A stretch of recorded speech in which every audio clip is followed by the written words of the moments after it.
Hello people, कैसे हैं आप लोग। आई होप आप लोग सब मस्त होंगे। और अभी तो फेस्टिव ओकेजन चल रहा है और जैसे ये ख़त्म होता है अभी एक न्यू एनर्जी के साथ फिर से अपने एग्ज़ाम्स में लग जाएंगे। जैसा कि आपने देखा होगा, आरआरबी ने कई सारे पोस्ट्स की एग्ज़ाम डेट्स को नोटिफाई कर दिया है और ये अलग अलग आरआरबी जोन्स की वेबसाइट्स पे अवेलेबल हैं।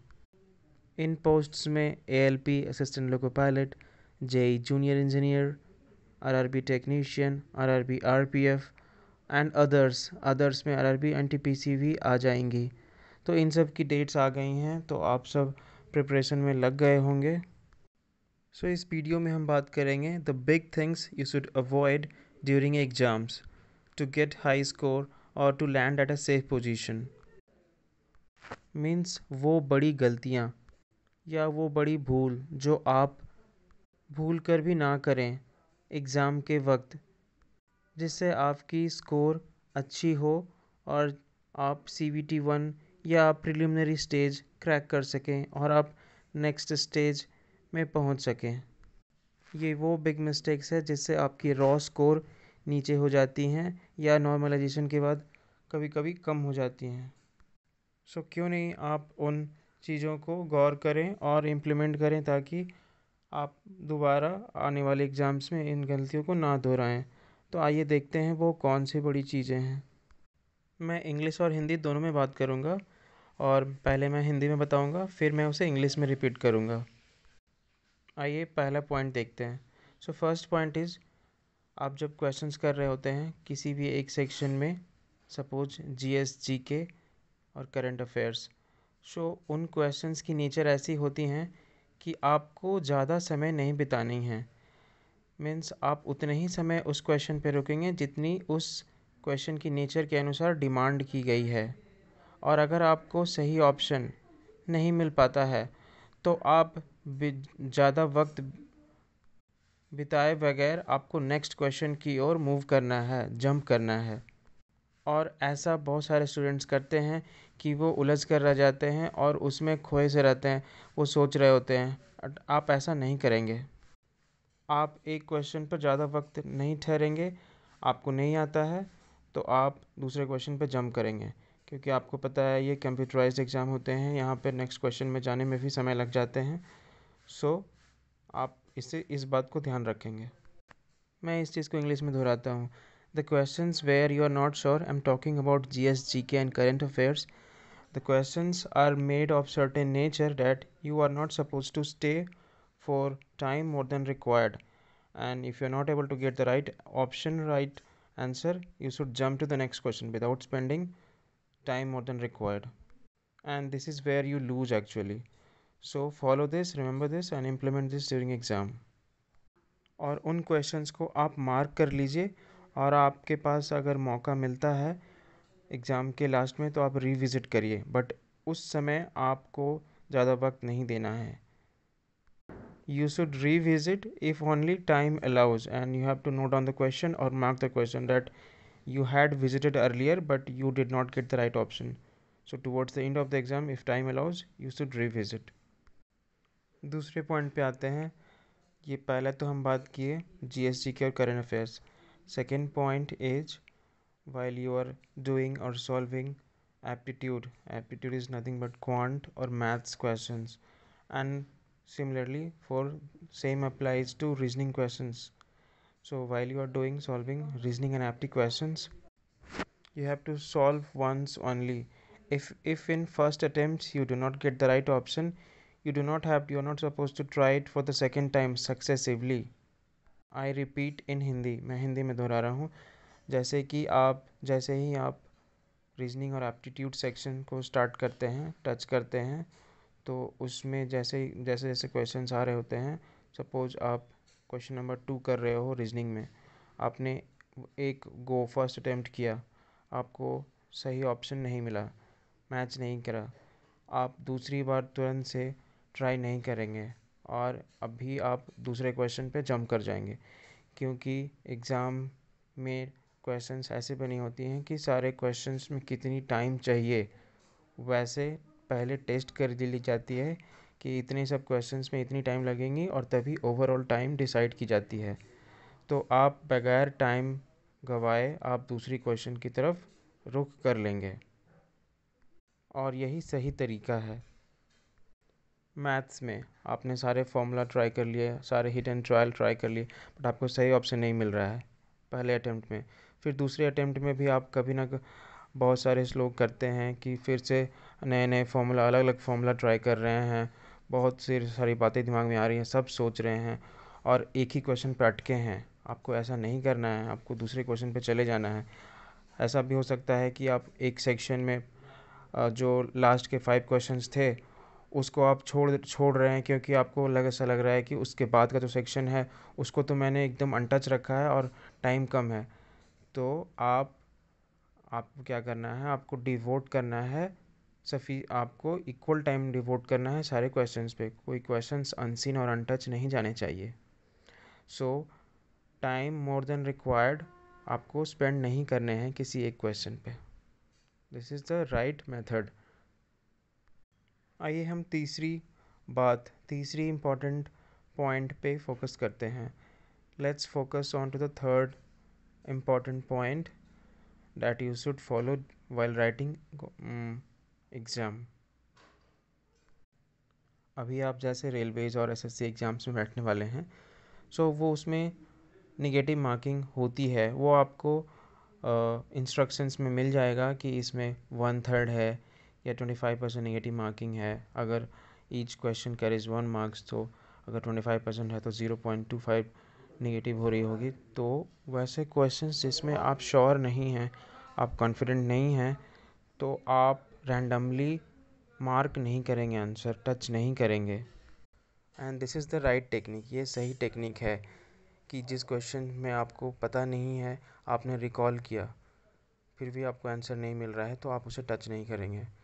क्या होता है, लोग बहुत सारे रैंडमली हैफेजर्ड आंसर करके चले आते हैं और निगेटिव होने की वजह से उनकी रॉ स्कोर काफ़ी गिर जाती है। और आपको पता ही होगा आजकल के एग्ज़ाम्स में नॉर्मलाइजेशन होती है, तो नॉर्मलाइजेशन के बाद भी आपके रॉ स्कोर के बाद मार्क्स काफ़ी डाउन हो जाती है। तो निगेटिव मार्किंग जब है तो वैसे क्वेश्चन जिसमें आपको आंसर नहीं मिल रही है आप अवॉइड करिए, आप टच नहीं करिए। एक और इम्पॉर्टेंट बात, निगेटिव मार्किंग जहाँ है वहाँ पे अगर ऐसा लग रहा है कि आपको तो बहुत सारे क्वेश्चंस में राइट ऑप्शन नहीं मिल रहे हैं, मैच नहीं कर रहे हैं कोई ऑप्शन, और ऐसा बहुत सारे क्वेश्चंस में हो रहा है, तब उस सिचुएशन में आप क्या करेंगे? वहाँ पे आपको अपने इंस्टिंक्ट्स को फॉलो करना है, आपको अपनी इंट्यूशन मीन्स आपको अपने थिंकिंग, आप अपने विजडम से काम लीजिए कि अब मुझे कौन से ऑप्शन के साथ जाना है। स्टिल मैं बोलूँगा रैंडमली तो नहीं आंसर करें। आपको जैसा लगता है कि 50% से ज़्यादा मैं श्योर हूँ, मीन्स पहले मैंने कुछ थोड़ा तो इससे रिलेट कर पा रही हूँ, पहले कुछ तो कहीं देखा है, और बिल्कुल नोविस की तरह मार्क नहीं करना है, कुछ ना कुछ आइडिया होना चाहिए, तभी आप किसी एक ऑप्शन के साथ जा सकते हैं। अदरवाइज छोड़ दीजिए उस क्वेश्चन को। और मैं तो बोलूँगा कि 95% से ऊपर ही श्योर हैं, तभी आप ये उन क्वेश्चन के लिए जिसमें आप 100% श्योर नहीं है, मीन्स 95% या 90% एटलीस्ट, तभी आप उस क्वेश्चन के साथ जाइए। और ऐसा तब जब आपको क्वेश्चन पेपर में बहुत सारे क्वेश्चंस में आंसर नहीं मिल रहा है, तब ये बात लागू होती है, और ये कुछ स्टूडेंट के साथ लागू होगी। आई थिंक आप में से बहुत सारे लोग की तैयारी अच्छी होगी, तैयारी अच्छी चल रही होगी, तो आप वैसा सिचुएशन फेस नहीं करें तो बेहतर होगा। अब आते हैं चौथे और सबसे इम्पोर्टेंट सेक्शन की ओर, ऐसी पॉइंट जो आपको बिल्कुल ख़ास रूप से याद रखनी चाहिए कि मुझे क्या करना चाहिए एग्ज़ाम में। सो ये है, आप में से हर एक लोग और कई लोग की एक स्ट्रॉन्ग जोन होती है, स्ट्रॉन्ग एरिया होती है, आपकी एक्सपर्टीज होती है, like GS, GK, current affairs, apti, reasoning, इसमें से कोई एक दो सेक्शन आपकी बहुत ही स्ट्रॉन्ग होगी और जिसे आप ईजीएस्ट भी मानकर चलते हैं कि ये मेरे लिए ईजीएस्ट है। सो इसमें कुछ चीज़ें जो आपको याद रखनी चाहिए कि कब किस सेक्शन को टच करना है, और इसमें आप में से कुछ लोग भूल कर जाते हैं, और तभी आप even though you are a strong candidate, sometimes you are not able to get through the stage 1 exam. So मैं बताने वाला हूँ कि आप कोशिश करिए कि पहले ईजीएस्ट सेक्शन जो आपकी स्ट्रॉन्ग एरिया एक्सपर्टीज है उस सेक्शन को पहले फिनिश कीजिए।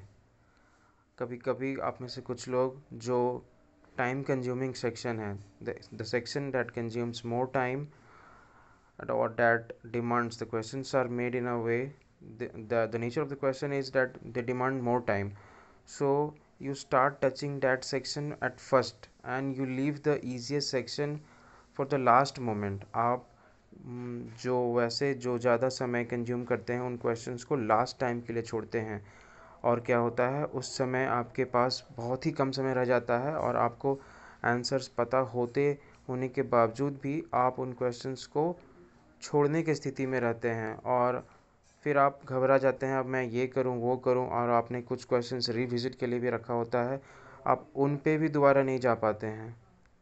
सो मेरे बोलने का मतलब है try to finish the section where you are confident and where that bother you the list.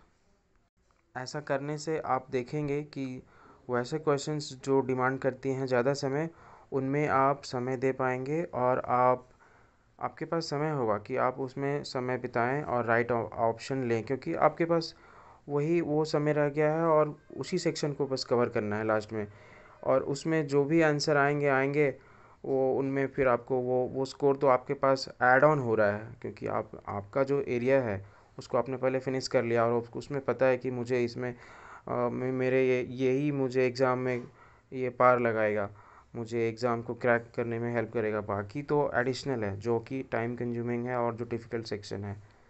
सो ये स्ट्रैटेजी होनी चाहिए आपकी। ऐसा क्यों है? क्योंकि टाइम कंज्यूमिंग क्वेश्चंस में कहीं ना कहीं अनसर्टेनिटी होती है। अनसर्टेनिटी किस चीज़ की? तो राइट आंसर, राइट ऑप्शन पाने की। आप समय देते हैं फिर भी राइट ऑप्शन नहीं मिल पाता है कभी ना कभी। So give priority to the section where you are confident and finish it at the very beginning, and following which you should start touching the time consuming section or the longest part where the questions are made of time consuming nature। So वो secondary है। So primary is the section where you are very much sure, and that is the easiest section according to your preparation। ये कुछ points, ये कुछ बातें अगर आप ध्यान रखते हैं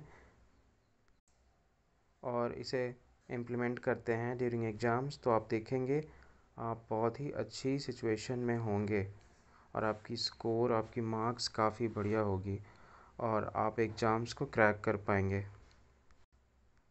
मैं आशा करता हूँ आपको कुछ नया हासिल हुआ होगा, कुछ नया जाने होंगे। आप में से कुछ लोग ये बातें जानते ही हैं, बट ये बातें उनके लिए ख़ास हो जाती हैं जो गलतियाँ पे गलतियाँ करते जाते हैं, और जो इन बातों से वाकिफ़ नहीं हैं। मैं आशा करता हूँ वो सभी लोग इन गलतियों को नहीं दोहराएंगे, और जैसा कि मैंने बात किया वो सारी पॉइंट्स को अमल करेंगे और उनकी एग्ज़ाम अच्छी होगी। I wish all the very best for the upcoming exams of Railways and SSC. बहुत सारी वैकेंसीज़ है, बहुत सारी अलग अलग पोस्ट्स हैं। आप एग्ज़ाम लिखिए, और अगर आपको ये वीडियो अच्छा लगा तो आप चैनल को सब्सक्राइब करिए और लेटेस्ट अपडेट्स के साथ जुड़िए। Thank you, bye bye.